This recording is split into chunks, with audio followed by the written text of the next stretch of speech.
Baada ya mambo ya kisiasa kuchemka nchini Tanzania, Rais Samia Suluhu ameinamia viongozi wa dini kumsaidia kwa maombi ili waweze kutuliza hali ya kisiasa nchini humo.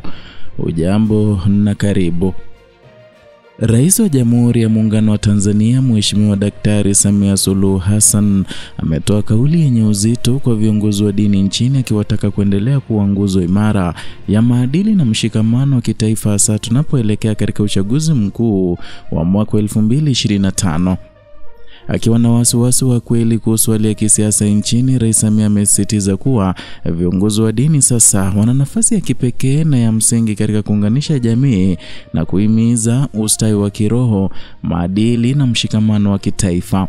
Kwa mujibu wa Rais Samia, kipindi cha uchaguzi mara nyingi huambatana na mivutano ya kisiasa, kauli zenye uchochezi na baadhi ya mara kwa mara hata migawanyiko ya kijamii inayoweza kuhatarisha amani na utulivu wa taifa. Kutokana na hali hiyo, amewasihi viongozi wa dini kuongeza juhudi zao katika kuhimiza maadili mema, mshikamano na upendo miongoni mwa Watanzania kwa kada zote. Aidha, Rais amewakumbusha viongozi wa dini kuwa wao ni sauti ya matumaini na faraja kwa wananchi wa Tanzania, hasa wakati ambapo taifa linapitia mabadiliko au changamoto. Amesema kuwa mafundisho yao yanaweza kusaidia kuondoa hofu, kuchochea matumaini ya kupunguza misuguano inayoweza kujitokeza katika jamii kabla, wakati na baada ya uchaguzi. Ameendelea kusema kuwa dini zote zinahimiza amani, upendo na kuheshimiana, hivyo ni wajibu wa viongozi wa dini kushirikiana na serikali katika kuhakikisha kuwa uchaguzi wa mwaka 2025 unafanyika kwa amani, haki na utulivu.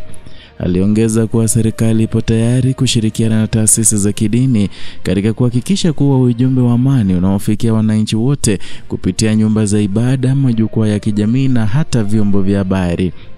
Kwa kumaliza, Rais Samia Suluhu alitoa wito kwa Watanzania wote bila kujali itikadi za kisiasa au kidini kuwa wamoja na kulinda amani ya nchi hiyo ambayo imekuwa msingi wa maendeleo na utulivu kwa miaka mingi.